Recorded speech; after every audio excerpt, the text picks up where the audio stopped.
This video clarification shows us why Zakat, obligatory charity, should be a publicly verifiable process, why it should be given from loanable wealth and which portions of wealth are loanable, and why it is 2.5%. And all of these will be found and presented to us from the Quran, the whole Quran and nothing but the Quran. But first, let's see where Zakat fits as a subcomponent of charity.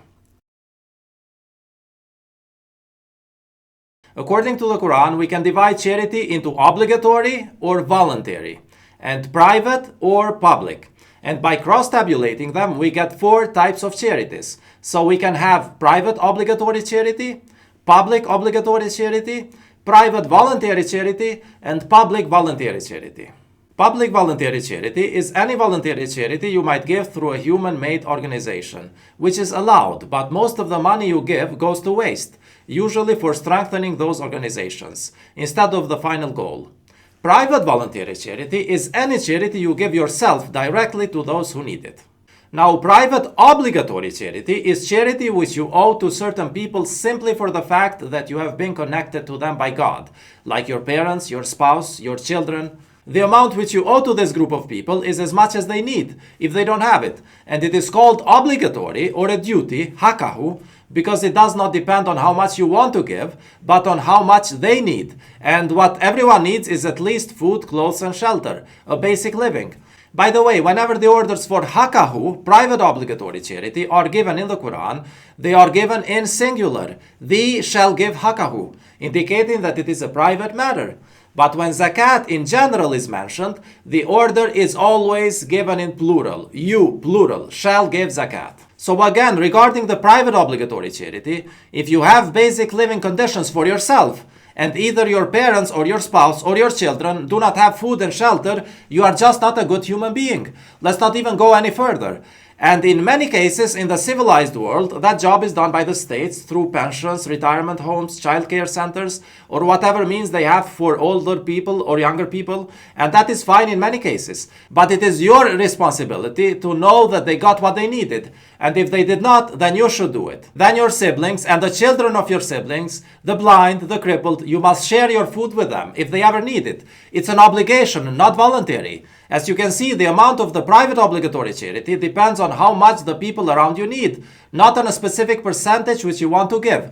If they don't have food and they need to eat every single day at your house, then that is how it's going to be. It's an obligation. The Quran tells us that they have a full right to eat in your house. Of course, they must come to your house with your permission and do the contact prayer when you do it, or they should leave if the house is fully yours. But when they are in it, you are obliged to share your food with them if they are hungry and you have food. Perhaps a better translation of private obligatory charity, hakahu, would be to translate it as obligatory sharing, because it mostly has to do with everyday perishable items, like fruits, cooking, and so on. And one of its purposes is to avoid wasting perishable things, which is why we share them on the same day when we ourselves get them. This is why this part of charity comes from our income, because we don't wait to see how much of it is left before we share it with whom we have a duty to share it with. When we have it, they should have it. And this is different from public obligatory charity, because in public obligatory charity, first you wait to see whether enough was left from your income, and then you calculate a certain amount annually. By the way, private obligatory charity and public obligatory charity are both subcomponents of zakat. So zakat, obligatory charity, consists of private obligatory charity and public obligatory charity. Zakat is whatever is obligatory. Traditionally, only the public part was labeled as zakat, because the religious authorities were only interested in that, because they collected it, and they did the labeling. However, in reality, there is one zakat, and it has 2 subcomponents, the public and the private. Just like the contact prayers, which consist of the public Friday contact prayer and the other daily contact prayers. So now let's talk about the public obligatory charity. Public obligatory charity should be done in coordination with other submitters and through the authorized public structures, just like the public Friday sermon should be done as a congregation with other submitters. When I say authorized public structures, I'm talking about structures authorized by God. And in case there is no authorized public structures in place, you give that portion to the same categories to whom you owed your private obligatory charity. So depending on which option is available, you give the zakat in that option. But if both options are available, you have to fulfill both. So if you don't have a family, for example, or relatives and friends, of course you cannot give private zakat. Similarly, if you don't live with a community of submitters, you cannot give the public zakat, and instead you give that portion as private zakat. And this case where public zakat is not available was the case for all submitters who lived in democratic countries throughout the last century. Democratic states do not institute the public zakat, and therefore it should be given as private zakat, unless internet exists. Internet has changed the situation once again. Since the internet, we can live in a society of non-submitters, while at the same time being able to unite through the internet with other submitters. And because now we can do that, the Quran tells us that we should do that. And since we should, we did. So internet enabled public zakat because it once again enables the public verifiability of zakat, which is a mandatory aspect of public zakat. God tells us in verse 9:18 that the people who do not do the contact prayer and give zakat should not be allowed to frequent God's masjids. Now let's say that you are in charge for a masjid's maintenance. How would you know whether someone who comes in there observes the contact prayer and zakat? Of course, you will be able to know whether the person does the contact prayer because you would see him doing it at the masjid. But you cannot see his zakat unless there is a way to verify it. This means that it is impossible to apply verse 9:18 unless zakat is done through a verifiable process. And this means that zakat must be verifiable, as it always was. So one submitter should be able to know whether the other submitter gave his public obligatory charity. And this is how submitters are able to identify each other. Let's say that someone in social media said that he is a submitter. Is this how you would know him? No, verse 5:53 says that simply claiming or swearing that someone belongs with us is not sufficient to consider him part of our community. Verse 17:36 says that we should not accept any information unless we verify it for ourselves. So we do not accept anyone's statement that he's a submitter until we verify it. And the Quran tells us exactly how to verify it. In verse 9:11 it says, if they repent and observe the contact prayer and give the obligatory charity, zakat, then they are your brethren in religion. So it is not possible to know whether someone belongs to the community of submitters unless we can verify that they did the contact prayers and zakat. The process of verification for contact prayers already exists through the weekly Friday prayer. But there must be a second verification process, which is to verify whether they gave zakat or not. So zakat is like a passport, which is used to allow someone to join the community of submitters. We cannot enter without that passport. You can claim that you are a submitter all you want, but if you don't have that passport, you have not entered the community of submitters yet. And this is confirmed in other verses, like verse 5:55 and verse 9:5. How this verification process is administered is not that important. For example, in the past, it was simply done through two zakat collectors with a logbook who witnessed it. In the internet age, it can be slightly different. And if electronic money becomes the main form of transactions around the world, that might still be slightly different. But the important thing is that it should always be verifiable. And this verification process is ensured by someone who is put in charge for that, in your local or online congregation. So according to the Quran, public obligatory charity should be verifiable and in coordination with someone in charge for it. And by the way, this is how zakat maintained the obligatory label. Many other things are obligatory, like greetings, for example, but they have not received this reputation as obligatory because when the ancient submitters said obligatory in relation to zakat, they mostly meant enforced, like taxes. It is an enforced ritual in the community of submitters. This does not mean that our religion goes by force, because if anyone does not want, he is absolutely free to leave the religion at any time. But he cannot be part of the same religion and not give zakat. This is why the word zakat in Arabic means purification, because it is a precondition for the people to purify their wealth to be allowed to join and belong with submitters. So if anyone is in charge for administrating a group of people, regardless of the type of group, if he does not enforce the public zakat, he is administrating the group unjustly, and the group will eventually fail when the hype is gone, or it will constantly have hate and problems. And with this understanding in mind, we can see how verse 2278 makes more sense now. It says, "You shall strive for the cause of God, as you should strive for his cause. He has chosen you and has placed no hardship on you in practicing your religion, the religion of your father Abraham. He is the one who named you submitters originally, that the messenger shall serve as a witness among you, and you shall serve as witnesses among the people." Witnesses about what? "Therefore you shall observe the contact prayers, salat, and give the obligatory charity, zakat, and hold fast to God. He is your Lord, the best Lord and the best supporter." In order to know the sources from which zakat is given, all we need to do is to see from what sources charity is given. And that also applies to zakat, because we already established that zakat is the obligatory subcomponent of charity. And whichever Quranic rule applies to charity, it also applies to zakat.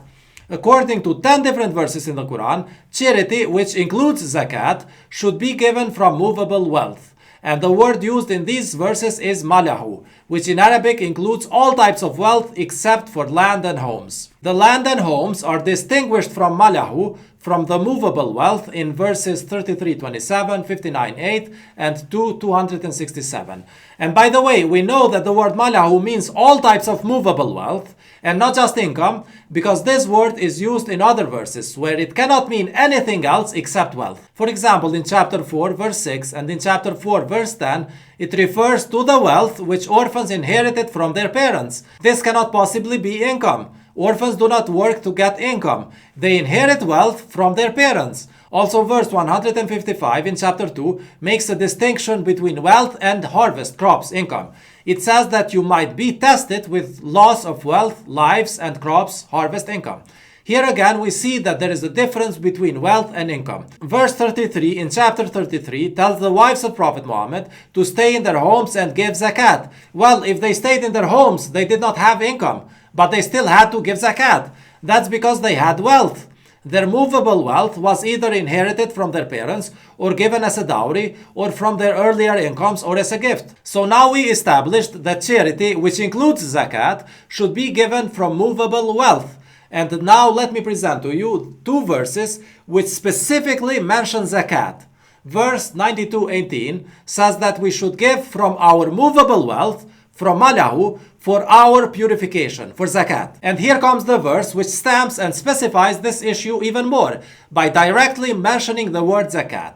Verse 30:39 says that what you give for usury to increase your movable wealth, it will not increase with God.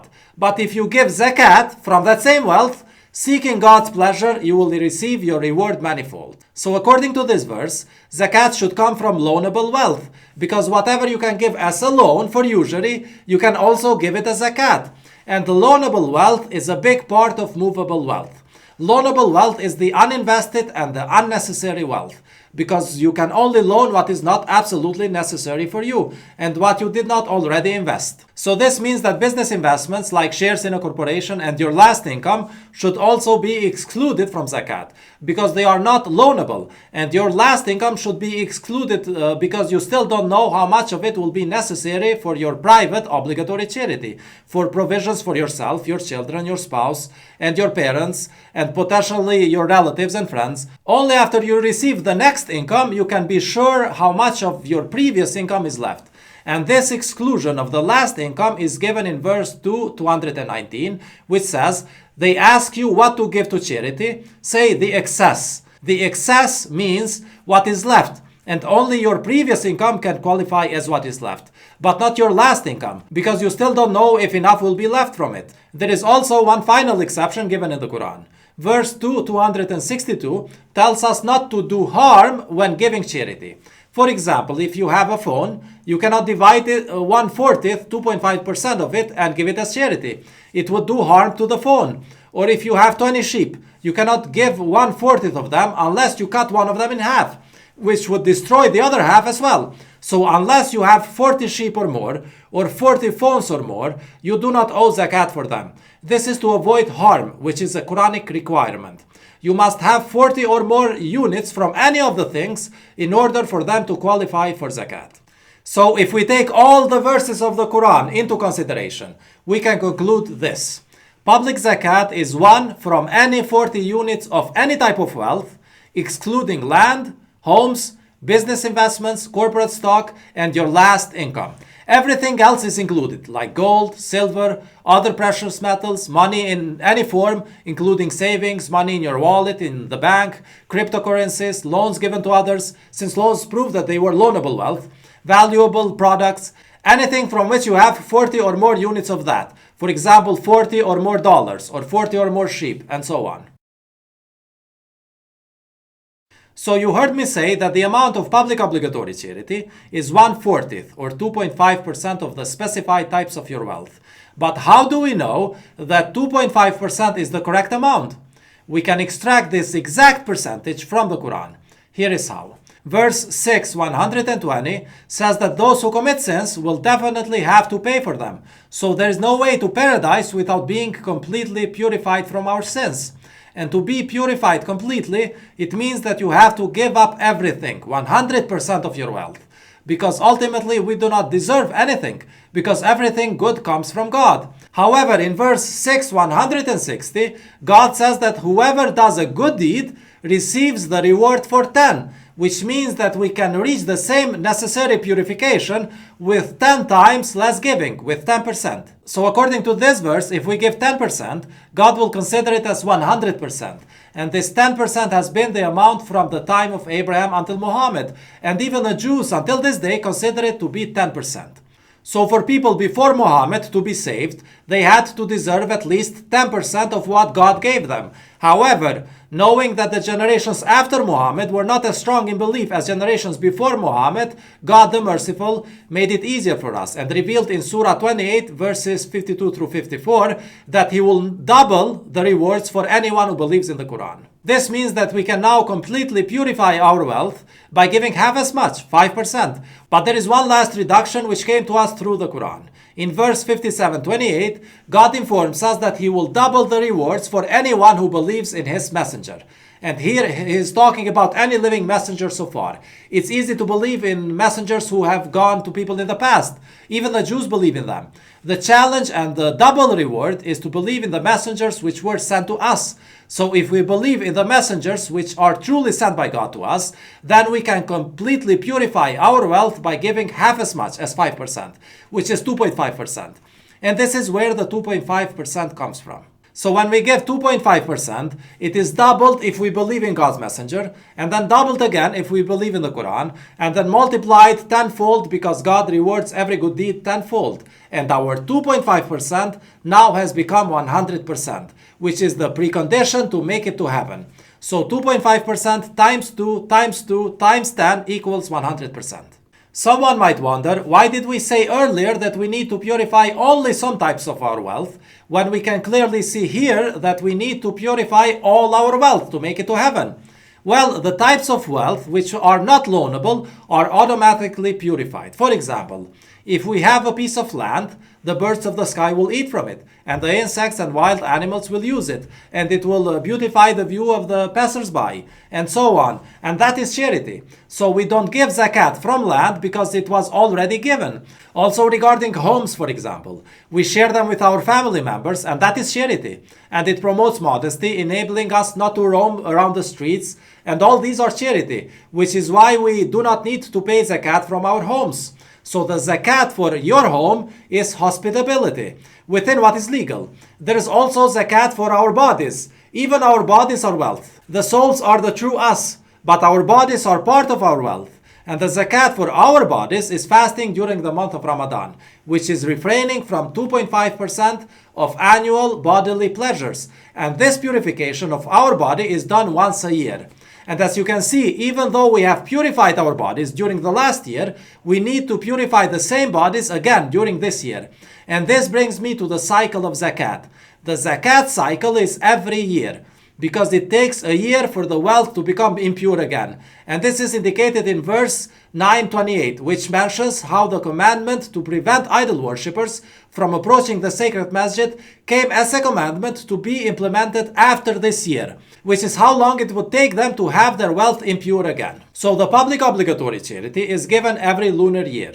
And it starts from whenever you decide to join the submitters, and then it repeats every lunar year. Of course, the zakat for the perishable things like fruits, vegetables, and milk should be given on the day of harvest, so they don't go to waste. But the zakat for the things which last longer than 1 year, like our bodies, gold, silver, money, cattle, etc., that subcomponent of zakat should be given once a year.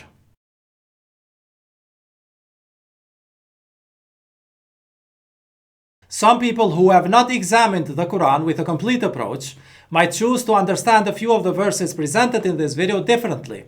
However, there is another way to prove that zakat, as presented in this video, is correct. Here is how. The Quran informs us that zakat is a religious practice which God instituted through Prophet Abraham, and then God guaranteed that he will keep it as a preserved tradition in practice among the descendants of Abraham.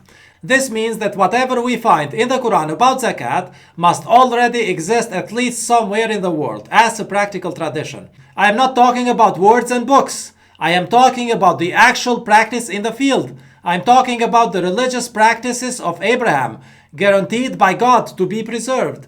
And these Abrahamic religious practices are salat, zakat, fasting, and hajj.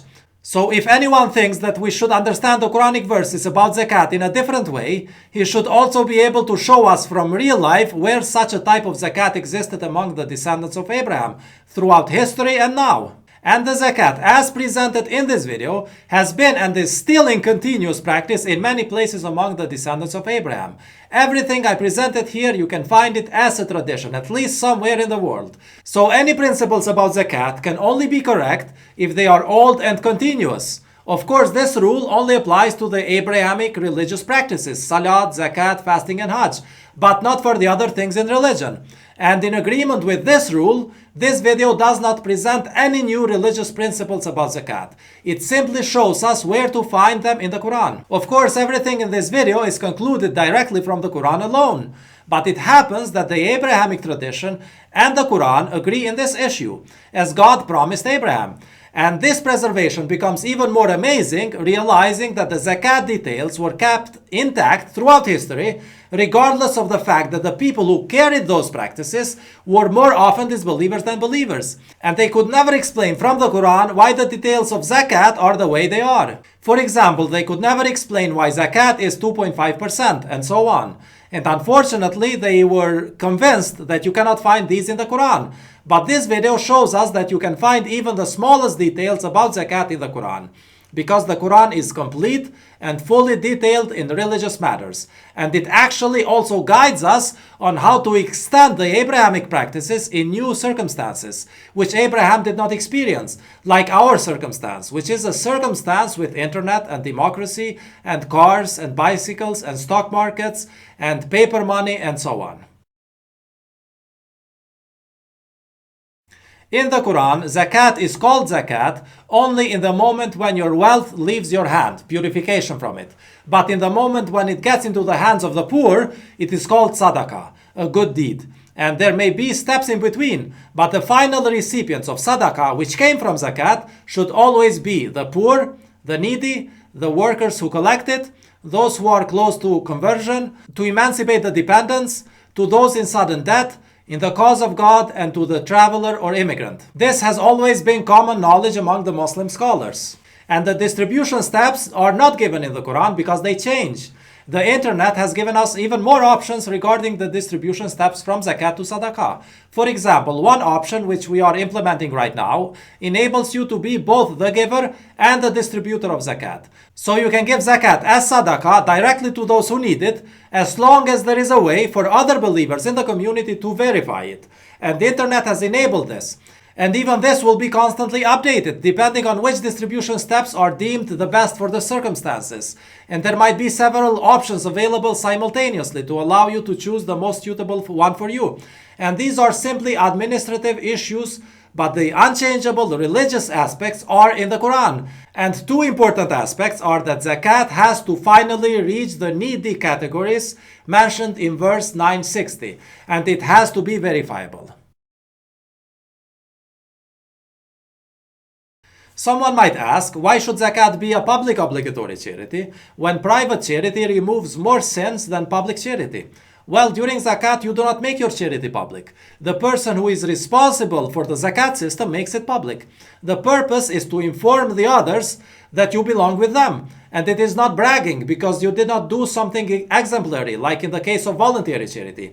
You only fulfilled the obligation like everyone else in the same community. And of course, we should make sure not to humiliate the poor people who received it. And that part can be kept private. But the fact that you gave the zakat is better to be kept public, because the purpose of zakat is not only charity, it has so many other purposes. One of the biggest purposes is the unity of submitters, which can only be achieved with public zakat. We cannot leave our unity at the mercy of social media. We are not sheep.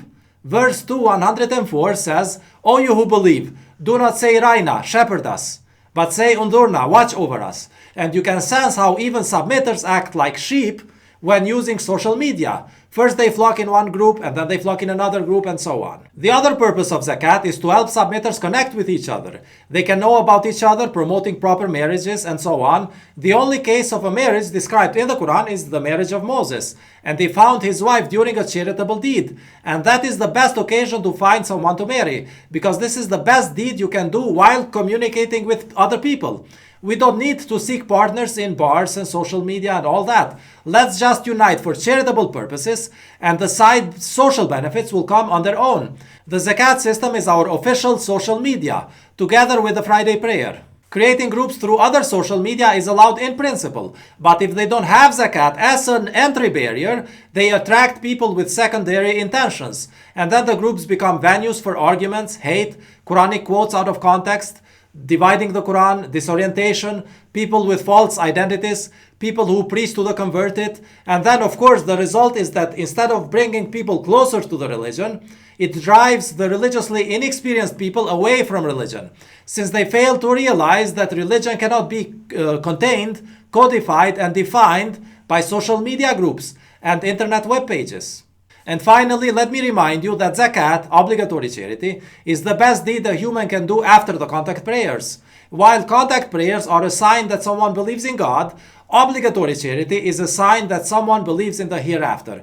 And both believing in God and the hereafter are requirements to make it to heaven. There is a large number of people who believe in God alone, but they do not truly believe in the hereafter, in the next life, in the bodily resurrection after death. And some of them are convinced that they believe in the hereafter, but they will be surprised in the next life when they realize that they really did not. And God will prove it to them by pointing out how they disregarded the obligatory charity. Because if you are really convinced that you will have an eternal next life, wouldn't you invest towards it? So obligatory charity is the second most important religious ritual because it proves our second most important belief in the hereafter.